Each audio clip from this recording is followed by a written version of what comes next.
ঢালিউডের শাকিব খানের পরবর্তী সম্ভাবনার নায়ক আপনি, এই বিষয়ে কি বলবেন? এই বিষয়ে কি বলবো না না না, এটা এটা এরকম ব্যাপারই না। কারণ যাদের কথা বলছেন ওনারা আসলে এত বড় মানুষ, ওনাদেরকে নিয়ে কথা বলার মতো বা ওদের সাথে কম্প্যারিজনের কোনো জায়গাই নেই প্রথমত। কারণ ওরা ক্ষেত্রে ওরা এত বড় মানুষ, ওরা বাংলা সিনেমার, আমি যদি বলি ওরা ব্র্যান্ড অ্যাম্বাসেডর যাদের কথা বললেন। সো ওরা ওরা ওরা বাংলা সিনেমাটাকে বাঁচায় রাখছে এতদিন পর্যন্ত। স্টিল ওদের কারণে কিন্তু আমরাও সুযোগ পাচ্ছি। এই যে সিনেমাটা ধুকে ধুকে মরে যাচ্ছিল, তো অনেক বড় বড় মানুষ সেটাকে কন্টিনিউ করে গেছেন অনেক বছর ধরে। তো আসলে সেটা ঠিকই ছিল বলে আমরা আবার কাজ করতে আসছি। আমি কাজ করার জন্য সাহস পাচ্ছি, একটা সিনেমা করার জন্য সাহস পাচ্ছি, বা একটা সিনেমা করতে আমার খুব ইচ্ছা হয়, এবং জায়গাটাও চেঞ্জ হয়েছে।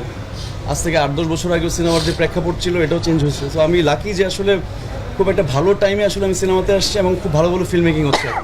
আপনি এমনিতে একটু ডুব দিয়ে থাকে, কিন্তু তারপরেও সিনেমা করতে গিয়ে ওই চরিত্রে আরও বেশি ডুব দিয়ে যে থাকার ব্যাপারটা, জি, সেটা নিয়ে কি মনে হয়? ডুব দিয়ে থাকাটা তো আমার জন্য ভালোই না, খারাপ তো না। এটা আমাকে আসলে আমার জীবনে প্লাস করছে, রাইট, আমাকে মাইনাস করেনি। তো আমার মনে হয় যে আমি চুপে চাপে থেকে আমার কাজটা আমি ঠিকঠাক করতে পারছি কিনা সেটা ইম্পর্টেন্ট। আর আমি চুপচাপ থেকে আমার কাজটাই করতে চাই, অন্য কিছু না।